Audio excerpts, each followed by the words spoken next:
Um, there's a guy named Jonah Goldberg. He said that basically government spending in the trillions of dollars may be defensible when responding to an unexpected and dire event like a pandemic. But here's the thing I'm talking about and getting with this. The Republicans are okay with spending trillions of fucking dollars on a goddamn war that's pointless. But they're not okay with spending extra money to better American people's lives. I don't fucking understand that so at all. He also notes the huge cost of the 2008 financial crisis and 2 decades of the military conflict, and he tacitly accepts the legitimacy of those expenditures. Now, however, Goldberg and his fellow Republicans' concern about the federal debt is suddenly aroused when it comes to programs to improve American people's lives. To them, spending $7 trillion over 10 years on a basically a pointless war is totally acceptable, but $3.5 trillion on President Biden's Build Back Better plan is not reasonable because we're fucking broke.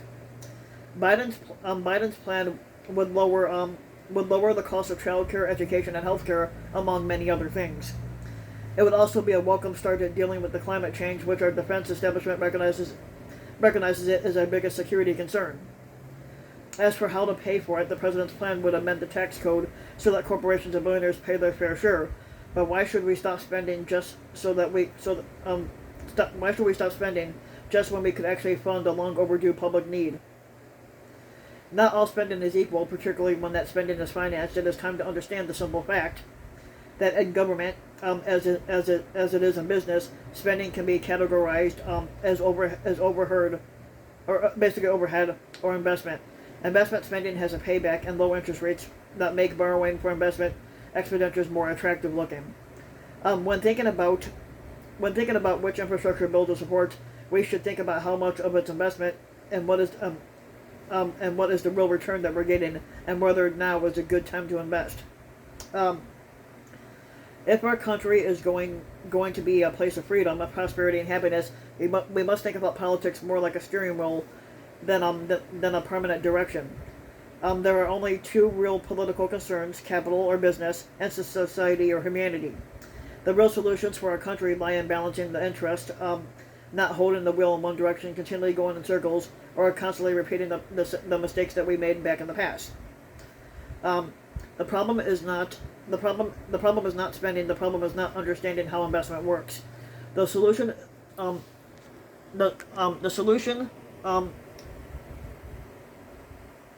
is to free yourselves from the thinking of ideologues.